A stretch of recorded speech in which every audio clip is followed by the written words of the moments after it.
Vamos a empezar la sesión de la laparoscopía. El doctor Velarde estaba programado como moderador, pero todavía no llega, pero ya en la hora estamos ya 5 minutos atrasados. Pero vamos a empezar el primer tema, que es la laparoscopía y urología oncológica, y les tengo que comunicar que el doctor Astieta no puede venir porque no ha podido pasar el bloqueo de carreteras en casa. A última hora no ha podido conseguir un pasaje de avión. Entonces nos vamos a quedar sin el tema de laparoscopía y robótica y asistencia robótica. Bien, el tema que me toca a mí disertar es la laparoscopía y urología oncológica. Este es un tema muy discutible en la actualidad porque pronto, en los años 2005, había mucha evidencia favorable y actualmente prácticamente no hay evidencia. Y al final las series están comparándose entre cirugía abierta y cirugía laparoscópica, y obviamente todas las variantes de la cirugía laparoscópica, como son puerto único o asistencia robótica, y sucede que las comparaciones entre abierta y robótica tienen poco nivel de evidencia. Las comparaciones, al final todos los estudios resultan comparativos, equivalentes, tienen un montón de adjetivos, pero cuando uno analiza los niveles de evidencia de esas comparaciones son muy bajos o bajos. Hasta ahora no hay un nivel de evidencia alto. Por lo tanto, este va a ser un tema que va a continuar siendo súper discutido permanentemente, porque si bien la laparoscopía es una forma de realizar el procedimiento, y son procedimientos válidos siempre y cuando se hagan con ciertos criterios de calidad, y eso es lo que me voy a enfocar hoy día en esta charla. Entonces, ¿qué procedimientos podemos hacer por laparoscopía oncológicamente? Todos, ¿no? Se pueden hacer, todo es factible. Ese es el problema. Factible es no necesariamente razonable, pero es factible, o sea, lo podemos hacer y podemos conseguir buenos estándares de control oncológico y también de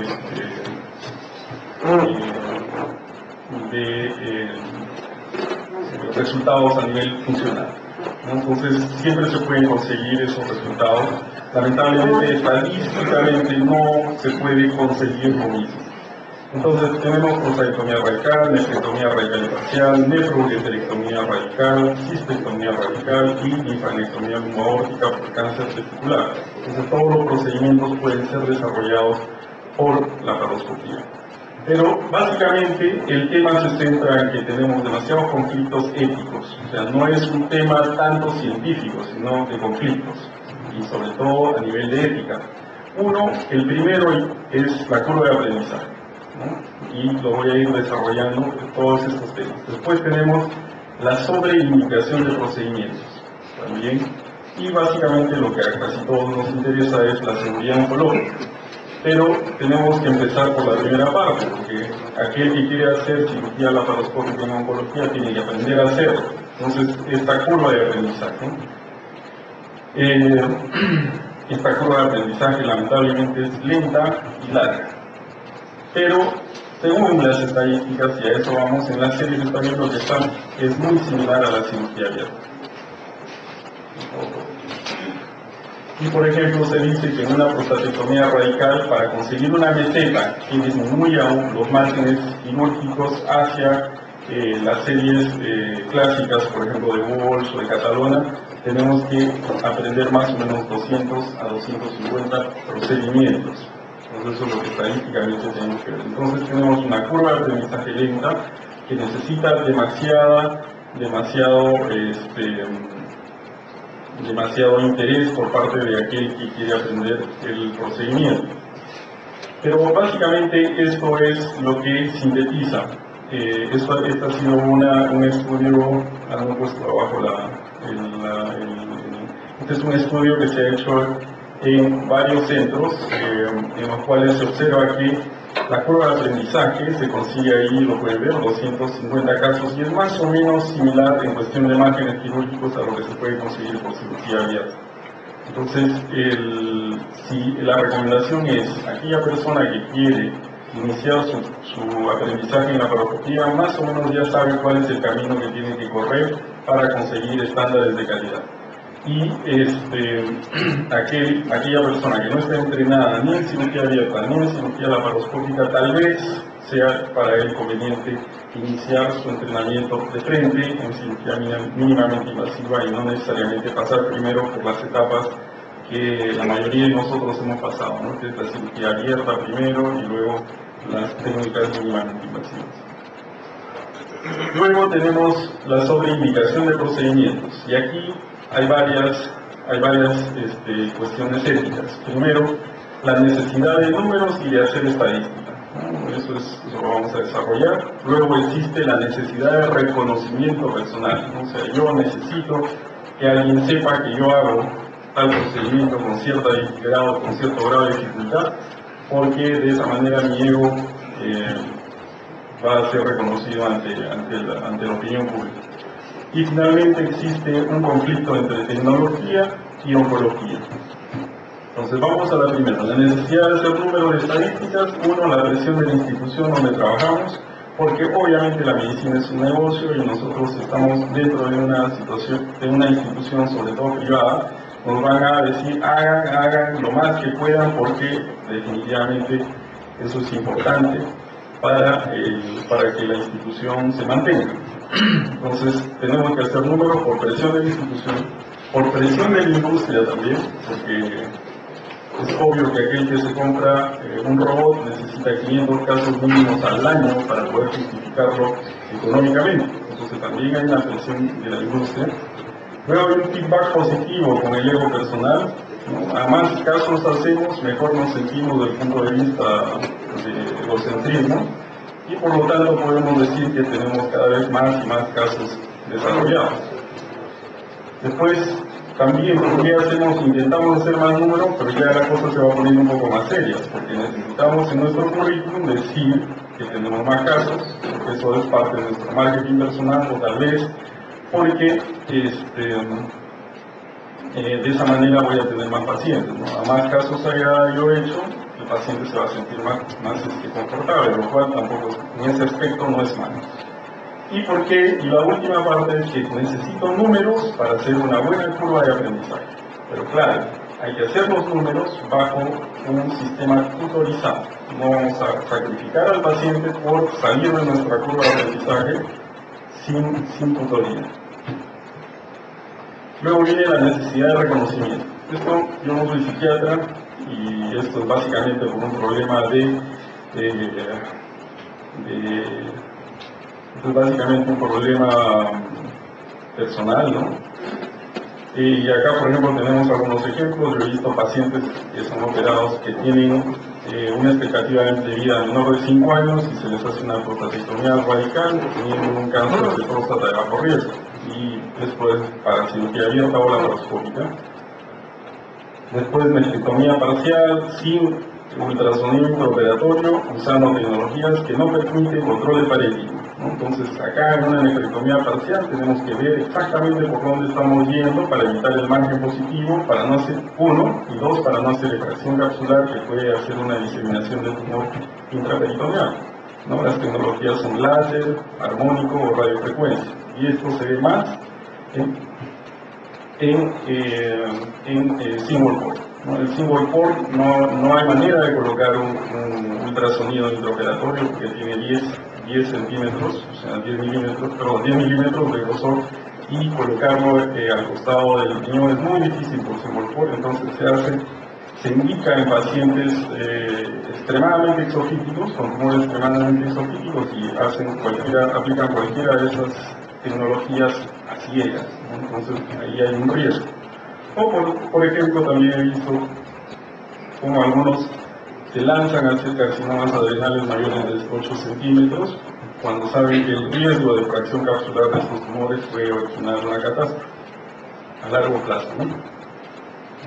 Luego viene, ya vamos entrando un poco más a la parte quirúrgica, el problema entre tecnología y oncología, ¿no? Y acá, básicamente, el ejemplo es la sobreindicación de nefrectomías radicales con respecto a nefrectomías parciales. Ustedes pueden ver en los primeros años del desarrollo de la paroscopía, estamos hablando de los años 2000, todos querían indicar sus primeros casos en tumores pequeños, menores de 4 centímetros o menores de 5 centímetros a lo mucho, y se decía que esa era la indicación precisa, no solamente la indicación precisa, sino que después de haber analizado casi 5.000 casos a nivel mundial, se dijo que tenía un nivel de evidencia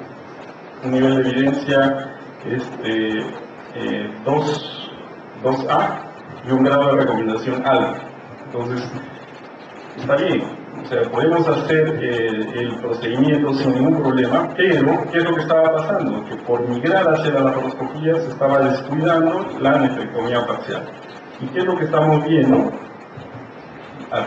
Después de mucho tiempo, que muchos pacientes tenían una muerte por eventos cardiovasculares inducidas por una insuficiencia renal asociada a una nefrectomía previa.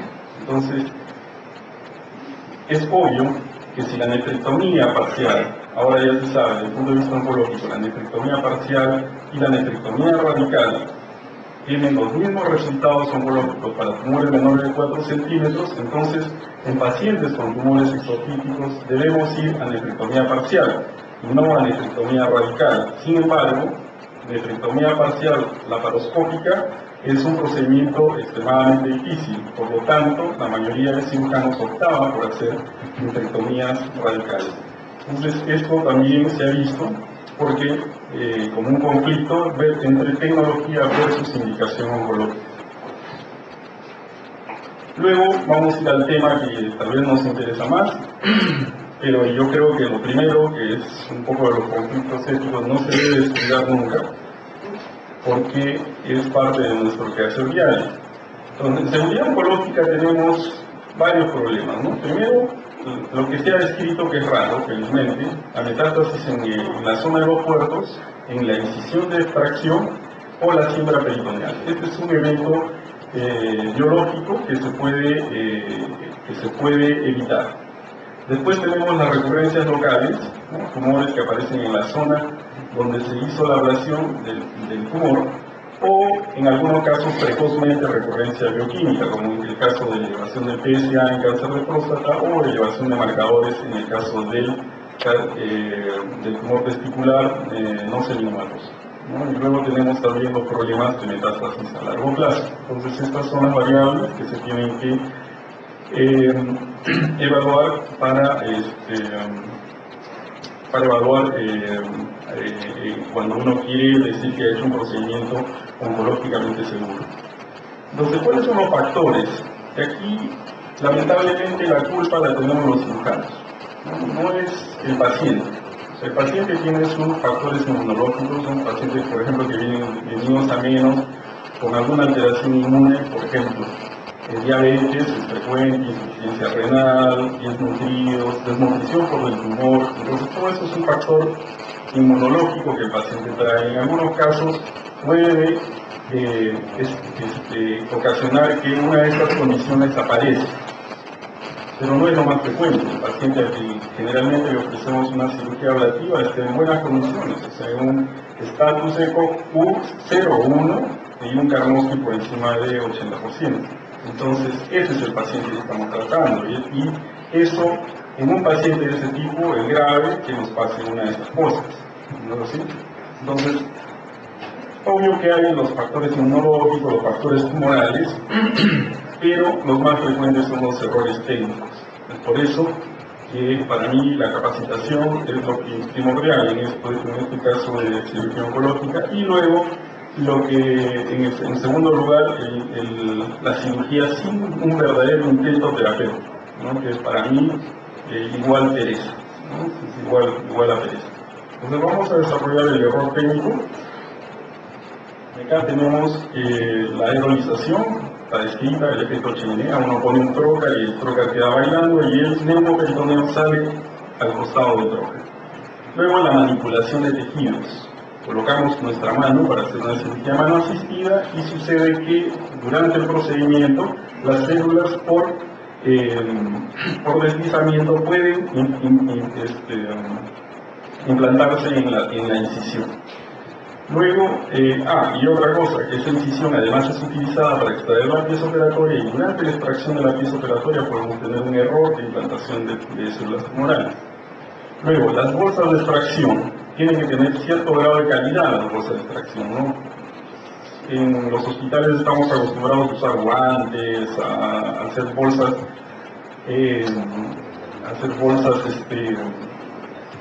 claro, mangas, cosas así. Pero la bolsa tiene que tener una calidad, que tiene que ser impermeable a células neoplásicas e impermeable a bacterias. Esa es la calidad que se tiene que exigir para tener una buena bolsa de extracción de una pieza oncológica. Luego, la morcelación. La morcelación no debe realizarse en un procedimiento oncológico, por más que digan, no, yo ya lo estadié correctamente con una buena resonancia o con un TEM de 128 líneas, porque así me parece. Y este paciente es un T2 en un riñón, y yo lo retiro, lo morso y lo morcelo. Al final, la morcelación hace que estés haciendo extracción capsular con riesgo de implante en el puerto y con riesgo de implante peritoneal. Entonces, la morcelación, más aún, el patólogo te va a odiar, porque no va a tener la pieza para analizarla correctamente. Entonces, la morcelación no debe ser utilizada. Luego, los márgenes quirúrgicos. Definitivamente, en ciertos tumores, como por ejemplo los tumores, los carcinomas renales y los carcinomas uroteliales, una extracción capsular o una apertura de un uréter o de la vejiga, cuando el tumor es sobre el tumor activo, definitivamente va a originar una siembra local y tal vez una siembra peritoneal. Entonces, en cuestión de márgenes quirúrgicos, tener mucho cuidado con estos tipos de tumores, y obviamente desde el punto de vista oncológico en cáncer de próstata hay que saber todos los trucos, los tips y trucos para poder evitar los márgenes quirúrgicos en una prostatectomía radical. Obviamente, que si no tenemos los instrumentos adecuados, vamos a desarrollar un procedimiento de baja calidad, y lo que es más específico, que está abajo, que casi no se ve, es el manejo del uréter distal.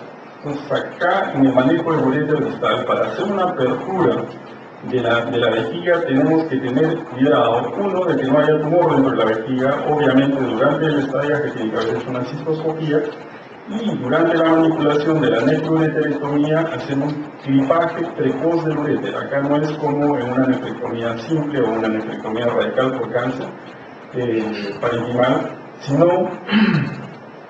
lo primero que tenemos que hacer es ir a buscar el uréter y ponerle un clip precozmente. Ese es el detalle para el manejo, y después pueden hacer la técnica que ustedes desean, o sea, transección en frío, transección con endolía, transección con ligasur, como deseen, sutura intracorpórea, sutura extracorpórea, lo que ustedes prefieran, pero las dos condiciones para evitar problemas con el uréter distal son clipadura precoz y que la cistoscopía haya sido negativa previamente. Bien, metástasis en puertos o en la incisión de extracción o siembra peritoneal generalmente se ven en carcinoma urotelial y carcinoma renal, ¿no? Entonces, no se ven en otros tipos. En cáncer de próstata, rarísimo. Es un tumor que no tiene capacidad de diseminación a través del gas del neumoperitoneal. Luego, algunos ejemplos de cómo se puede provocar alguna metástasis en puertos o en la incisión de extracción. La extracción sin bolsa, ¿no?, de una nefrectomía radical o de una nefroureterectomía radical es una condición para poder implantar células en una incisión pequeña. O sea, si no tienen bolsa, en ese caso olvídense de la cosmética y hagan una incisión amplia, donde su mano puede entrar fácilmente y salir fácilmente con la pieza operatoria. Pero si hay una dificultad para la extracción de la pieza operatoria, esta pieza, por fricción, puede dejar algunas células en la herida de la extracción, o incluso puede llegar a romperse. Y eso sí es un detalle grave. Luego, la morcelación también puede inducir metástasis en puertos o en la incisión, y el efecto chimenea que uno tiene que vigilar durante su procedimiento. Felizmente, estadísticamente, la más grande de las mentiras es la estadística, en todas las series publicadas es menos del 1% de implantes en puertos y de implantes en la incisión de extracción. Pero eso es estadístico.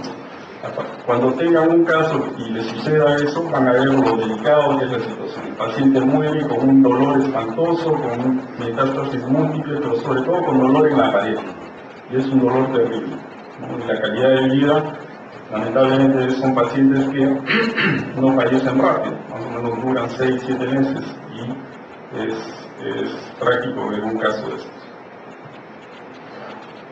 Luego, la siembra peritoneal es básicamente por exposición del tumor a la cavidad peritoneal. Entonces, acá los ejemplos son apertura capsular del tumor renal durante una nefrectomía radical, pero sobre todo durante una nefrectomía parcial. Clipadura tardía del uréter en el carcinoma uroterial, o sea, no clipamos, manejamos el medallón sin haber clipado el uréter. Entonces vamos a tener orina que viene con células neoplásicas, porque estas células son altamente descamativas, sobre todo en grados altos, ¿no? Luego, en una cistectomía radical es importante, antes de continuar con el procedimiento ablativo, primero clipar los uréteres, cerrar correctamente los uréteres, y cuando estemos en el ápex de la próstata, por ejemplo, si es un varón, también cerrar la uretra antes de transectar la uretra. Y estas piezas, sobre todo piezas de carcinoma uroterial, ya sea cistectomía o cistectomía, o en el caso de una nefrectomía parcial, deben mantenerse ensacadas hasta que termine el procedimiento reconstructivo. O sea, hacemos una cistectomía, tenemos la vejiga ya libre en la cavidad, correctamente equipada, bien cerrados los uréteres, bien cerrada la uretra, pero debe mantenerse igual dentro de un saco adecuado, ¿no? Durante el procedimiento, porque después viene la parte del briquet. Si van a hacer extracorpórea, bueno, pueden retirar las piezas, tanto la linfadenectomía como la cistectomía, por la incisión para hacer la reconstrucción extracorpórea, o si no, si es que han decidido hacer una reconstrucción intracorpórea, hay que mantener la pieza correctamente ensacada durante todo lo que queda del procedimiento. Igual en una nefrectomía parcial, ¿no? Porque uno retira, porque este es un procedimiento rápido, uno retira la pieza, la saca del riñón y tiene que empezar a hacer la sutura de hemostasia y luego la sutura de compresión parenquimal. Uno tiene un límite de 30 minutos por el tiempo de isquemia caliente. Entonces no hay tiempo para retirar la pieza, volver a colocar los trócares, no. Entonces lo que se tiene que hacer es, sale la pieza y ensacarla correctamente y dejarla dentro del saco. ¿Por qué? Porque nadie sabe lo que ha pasado con el margen de sección. Si el margen de sección ha sido positivo, entonces va a tener una pieza que está rondando por toda la cavidad peritoneal con su margen de sección. Entonces, esa es la condición en la nefrectomía parcial también. Luego, sobre márgenes positivos. Acá ya hablábamos del margen positivo de los tumores uroteriales y del margen positivo de los carcinomas renales, ¿no? En los cuales si hay fracción capsular o exposición, hay un riesgo de siembra peritoneal. Pero lo que sí es bastante molestoso es tener márgenes positivos en cáncer de próstata. Entonces, aquí los detalles técnicos, porque primero tenemos que saber dónde se encuentran los márgenes positivos, ¿no? Son en la base, en el borde posterolateral y en el ápex. Entonces tenemos que manejar correctamente y quirúrgicamente esos lugares, ¿no? Entonces, el ápex anterior es un error grave porque uno lo está viendo. O sea, tener un margen positivo en ápex anterior es un detalle absurdo. Pero sí donde fallan hasta los grandes profesores es en la disección retroapical. Entonces, en el ápex posterior, ahí sí tenemos que hacer una disección correcta y conocer correctamente la técnica. Luego, durante la preservación de bandeletas, podemos pegarnos mucho al margen posterolateral y originar un margen positivo, sobre todo en pacientes que tienen un T3 microfocal. Entonces, en este caso, es adecuado se sugiere que se haga una preservación, si vamos a hacer preservación de bandeletas, una preservación retrógrada de las bandeletas para tener ya el margen de disección de la bandeleta con respecto al margen posterior lateral. Ese es un detalle. Luego, de preferencia, si vamos a hacer disección, preservación de bandeletas, de preferencia hacer una disección interfacial, ¿no? La disección intrafacial, que es la mejor para preservar las bandeletas, y prácticamente los pacientes 90% recuperan sus elecciones al año, según dicen los cirujanos robóticos, pero no dicen lo mismo los que se dedican a la sexología. Es una técnica altamente peligrosa porque puede haber efracción capsular en cualquier momento, ¿no? Estamos pegados justo a la cápsula, muy pegados a la cápsula, en algunos casos hasta se dan el gusto de pasar por la cápsula solamente para preservar las bandeletas. Y en el caso de que se trate de un caso difícil, por ejemplo, paciente con RTU previa o paciente con próstata gigante, la no conservación del cuello vesical evita la posibilidad de márgenes positivos en la base. Bien, luego pasamos a la cirugía sin intento terapéutico, o sea, igual pereza. Para mí esto es igual pereza. Pacientes que tienen indicación de una linfadenectomía adecuada, ¿no? Entonces, paciente con cáncer de próstata de alto riesgo o paciente con cáncer de vejiga que se le va a hacer una cistectomía radical, la indicación es una linfadenectomía pélvica extendida. Entonces, eso es lo que tenemos que hacer. Pero la mayoría solo hace videopulatriz, por ejemplo, en cáncer de próstata, pues me espanta, ¿no? Entonces, eso no es adecuado. Entonces, eso se considera como cirugía sin intento terapéutico.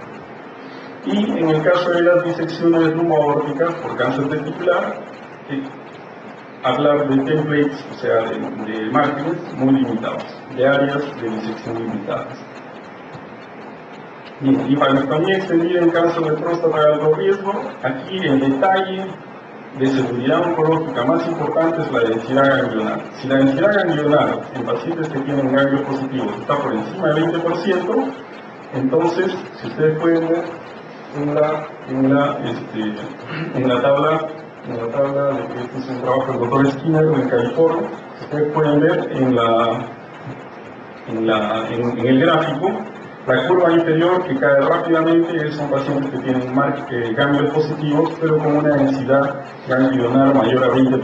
Entonces la sobrevida es muy baja. Pero sin embargo, si vemos las curvas más arriba, son de densidad ganglionar menor a 10 y menor a 15. Entre las dos curvas no hubo en este estudio significancia estadística. Por lo tanto, se dijo que la densidad ganglionar tenía que ser menor a 20%. ¿Qué es la densidad ganglionar? Número de ganglios positivos entre el número de ganglios totales resecados.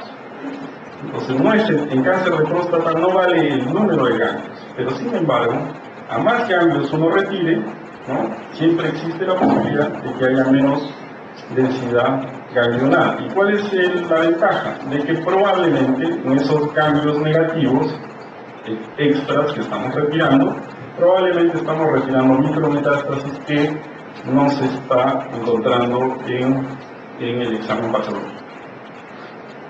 Y acá el clásico estudio de Studer, propuesto por el doctor Studer, en el cual estandarizó las linfadenectomías en cáncer de próstata y básicamente nos dijo que la disección limitada, que es la que estábamos acostumbrados a hacer, o que, bueno, personalmente a mí me enseñaron, solamente puede encontrar un 26% de ganglios positivos. El estudio tuvo 365 pacientes, un 25% de ganglios positivos en toda la serie, y se resecaron en promedio 21 ganglios por paciente. Entonces, como ustedes pueden ver, las posibilidades de encontrar ganglios solamente en el espacio ilíaco externo son muy bajas. Por lo tanto, se estandarizaron las linfadenectomías, ¿no? Linfadenectomía limitada, que es la iliopulatriz, ¿no? Ilíaca externa y borde inferior de la ilíaca externa y el espacio obturador. Linfadenectomía estándar, que es la que debemos practicar con mayor frecuencia porque es la que la mayoría de pacientes no son de alto riesgo Entonces debemos hacer una tira obturatriz con el borde externo de la ilíaca interna. Esa debe ser la linfadenectomía más frecuente, y la linfadenectomía ampliada, que es una estándar, más los espacios más superiores, ilíaca común y el espacio presacro, que debe ser realizada en pacientes con cáncer de próstata de alto riesgo. Entonces aquí, más bien, en la laparoscopía tenemos una ventaja, porque yo quisiera preguntarle a quienes hacen cirugía abierta cómo hacen una linfadenectomía ampliada en el ambiente prevesical. No es extremadamente difícil, probablemente lleguen a la ilíaca común con el entrecruzamiento del uréter, pero más arriba no creo. Luego la linfadenectomía extendida durante la cistectomía radical. Paciente que tiene indicación de cistectomía radical debe, desde el punto de vista oncológico, realizársele una linfadenectomía extendida en esos niveles que ustedes ven. Este también es un trabajo del doctor Studer y se propone lo que les venía diciendo para linfadenectomía de cáncer de próstata de alto riesgo. Entonces, a menos que sea una cistectomía paliativa, que no necesite linfadenectomía, tenemos que hacer en un paciente con intención oncológica y curativa, tenemos que hacer este tipo de linfadenectomía. Y debe hacer, si van a hacerlo por laparoscopía, deben hacerlo correctamente. Y aquí, en los estudios, el número de ganglios sí es importante, a diferencia del cáncer de próstata, en que la densidad ganglionar era la más importante. Aquí el número de ganglios es el más importante. Y como ustedes pueden ver, en esa curva de probabilidad, a más ganglios resecados, mayor posibilidad de encontrar micrometástasis. Entonces, abajo ustedes pueden ver 25 ganglios resecados, que más o menos tienen un 70% de posibilidades de encontrar ganglios positivos. Si nos vamos más, se recomienda que más o menos 30 ganglios es lo que mínimo se debe obtener en una cistectomía radical. Luego la linfadenectomía retroperitoneal lumboaórtica. Aquí hay tres detalles. En la primaria, o sea, por estadiaje, en el cual el temple es limitado solamente es ipsilateral, hay que saber que hay 20% de posibilidades de tener ganglios positivos en los espacios retrocavos o retroaórticos. Y casi nadie en la linfadenectomía primaria se hace disección retrocava o retroaórtica. Todo se limita al espacio que está entre el uréter, por ejemplo, a la derecha, ¿no? Vena renal, vena cava, intercava aórtico superficial y ilíaca primitiva, ¿no? Entonces, ese es el template que nos han enseñado que debemos hacer para evitar complicaciones, como por ejemplo, linfoceles. Pero 20% de posibilidades de tener más tumor retrocavo o retroaórtico en el caso de que sea izquierdo. Entonces se tiene que ir a hacer una disección correcta en esos espacios. En la linfadenectomía de rescate hay una frase: empezar por el template ipsilateral, y si en la congelación esta es positiva, recién realizar bilateral. Eso es una mentira, porque ahí nosotros no sabemos qué es lo que nos puede decir el patólogo. Le hacemos una biopsia por congelación, nos dice negativa, positiva, nos puede decir cualquier cosa, porque estadísticamente no tiene una buena sensibilidad la biopsia por congelación. Entonces, si vamos a ir a una linfadenectomía de rescate, tenemos que hacerla bilateral. Esa es la condición oncológica. Y si es de rescate y es una masa gigante, simplemente no tiene indicación en la laparoscopía. Vamos a sacar 1 o 2 kilos de tumor por la laparoscopía. Es muy probable que quede masa residual, e incluso eso puede suceder en cirugía abierta. Bien, pero no solamente nosotros tenemos la culpa, hay que echarle la culpa un poco al paciente, pero lamentablemente son 20 slides de culpa del cirujano y un slide de culpa del paciente. Entonces, factor tumoral, carcinomas endoteliales y carcinomas renales, ¿no? Y estos son tumores que pueden dar siempre metástasis y son más frecuentes cuando los tumores son de alto grado. Entonces, por eso que se dice que el carcinoma endotelial de alto grado no tiene indicación para cirugía laparoscópica por el alto riesgo de siempre. Pero, por favor, tener en cuenta que si ustedes desarrollan un procedimiento con ciertas características de calidad, ese riesgo de siembra va a estar minimizado. Y la siembra también es más frecuente en pacientes que tienen tumores por encima de T3 o tumores voluminosos. Entonces son condiciones que uno tiene que considerar antes de indicar un procedimiento laparoscópico. Bien, conclusiones. En la actualidad no hay evidencia de seguridad oncológica entre, y pongo entre en mayúsculas porque son estudios comparativos. Porque si ustedes dicen serie de cirugía laparoscópica, muy bien, a ver, prostatectomía radical laparoscópica a largo plazo, excelente, ¿no? Dependiendo de enlace, obviamente. Pero cuando comparamos ese excelente laparoscópico con ese excelente abierto, resulta que no hay evidencia. Los estudios son muy pobres, los cohortes son muy pequeños y no hay estudios prospectivos randomizados ni multicéntricos a largo plazo. Entonces, por lo tanto, al final resulta que la laparoscopía es comparativa a la abierta. Nada más, ahí quedó. En la actualidad, las guías ya no hablan de nivel de evidencia ni de grado de recomendación, como decían en el año 2003-2005, en que las guías ponían nefrectomía radical laparoscópica, grado de evidencia tal. El único que ha mantenido el grado de evidencia es la adrenalectomía laparoscópica, que es grado de evidencia 1 y nivel de recomendación A. O al revés, no sé si estoy confundiendo los números por la mente. Pero por tumor no oncológico, ¿no? Y menor a 6 centímetros. Esa es una super indicación. Después las nefrectomías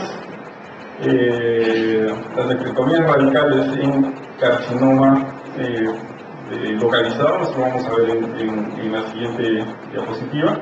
No, acá abajo la tenemos. Por ejemplo, existe un grado de evidencia alto con un nivel de recomendación bajo, ¿no? El tumor renal localizado.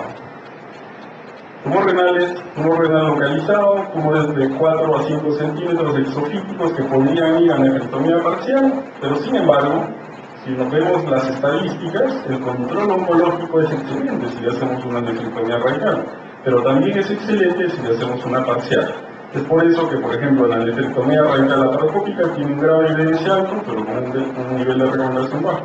Entonces, esas pequeñas cosas son las que están apareciendo actualmente. Y eso no significa que no debamos hacer. Lo que pasa es que debemos mejorar nuestra indicación. Y para evitar los problemas, entonces, estar correctamente entrenado, tener la infraestructura adecuada, saber que factible es diferente a de razonable y, ante todo, ser honestos y éticos ante el paciente. Gracias.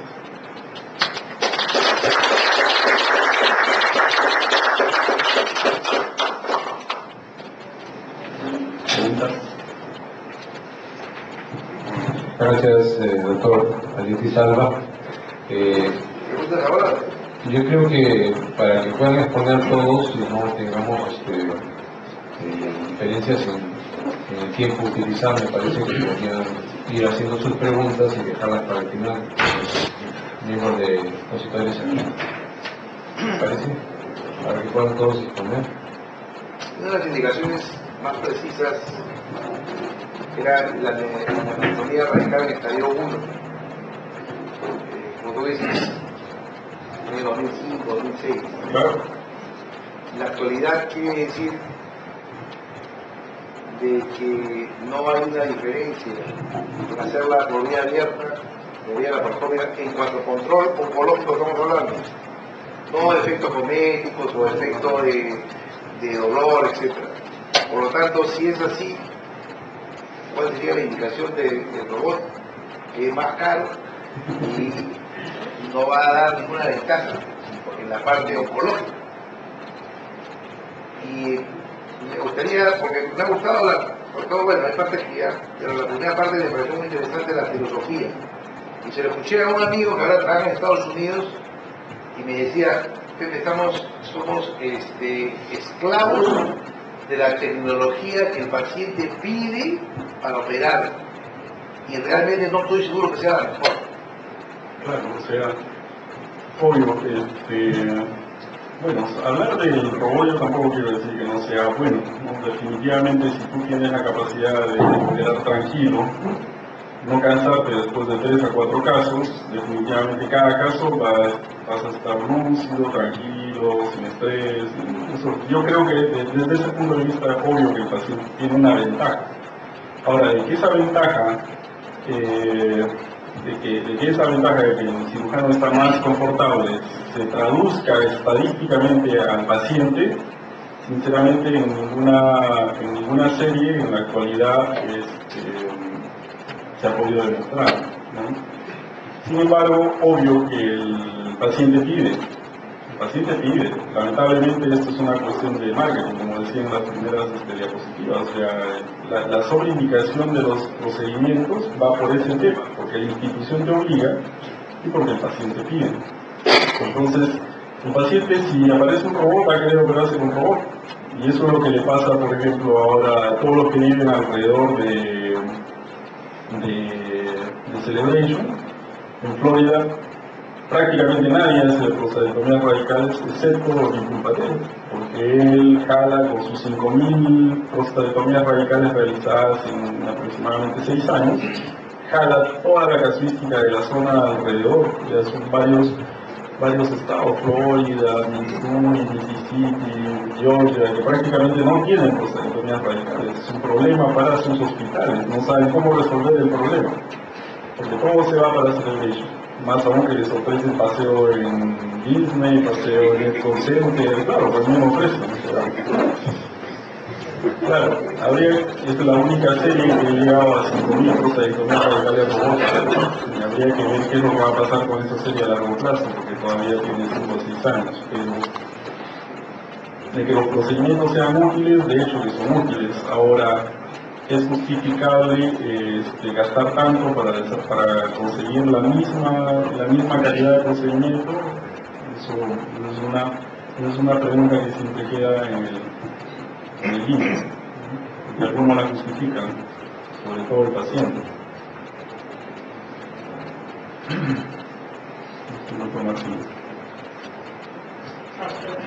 ¿Hasta qué límite está permitido hacer una nefrectomía? En cuanto al tamaño del tumor, ¿hasta qué límite está permitido hacer la nefrectomía parcial laparoscópica?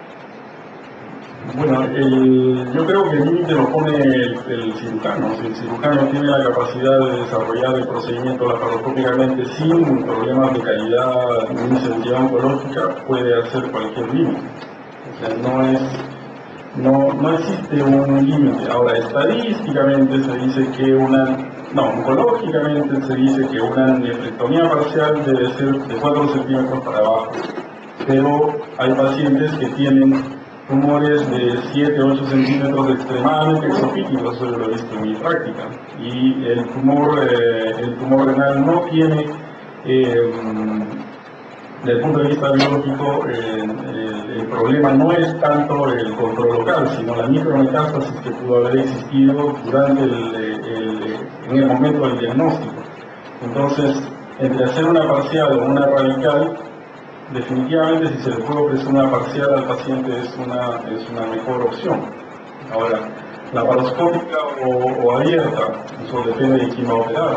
O sea, si el cirujano está entrenado, le haga laparoscópica, ¿no? El paciente va a sangrar menos, va a tener menos dolor, convalescencia más rápida, que son las ventajas de los procedimientos mínimamente invasivos. Pero en la actualidad no se pone un núcleo.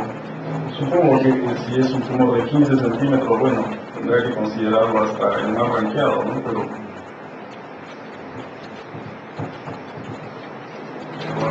una cosa también que hay que tener todo lo necesario para hacer claro, definitivamente ya hay que tener las condiciones, infraestructura, no, claro, eso ya lo he dicho en la charla, ¿no? Tiene que tener el entrenamiento, la infraestructura, ¿no? Eso es básico para evitar problemas.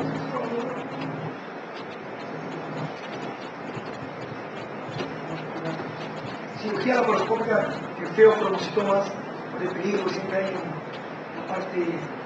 Claro, bueno, eso no hay cáncer, pero bueno, hay algunos que tienen comportamiento maligno, pero durante el procedimiento no es el comportamiento maligno lo que nos interesa mucho, sino evitar la catecolaminas, la elevación de catecolaminas durante el procedimiento en el momento que manipulas el feocromocitoma. Entonces ahí la indicación es, uno, lo más importante, lo más importante no es tanto el cirujano, sino la preparación. Un buen endocrinólogo y un buen anestesiólogo. Y tal vez un buen cardiólogo, porque el cardiólogo tiene que hacerle un buen alfa y beta bloqueo al paciente previo, unos 15 días previos a la cirugía. Luego un buen anestesiólogo que sepa manejar el mitocruciato en el momento adecuado y que tenga la capacidad de manejar al paciente de una manera invasiva, catéter venoso central, línea arterial, esas cosas. Y el endocrinólogo que ha hecho un buen estudio, porque también yo he visto pacientes que entran con hipertensión arterial, que me ha tocado un caso severa, refractaria de tratamiento, con una masa local que aparentemente era anema endémico y metanefrinas elevadas en orina, todo apuntaba a un feocromocitoma y la patología salió un linfoma. Y era una hipertensión esencial, ¿no? La hipertensión esencial también eleva catecolaminas y por lo tanto estas pueden salir en la orina.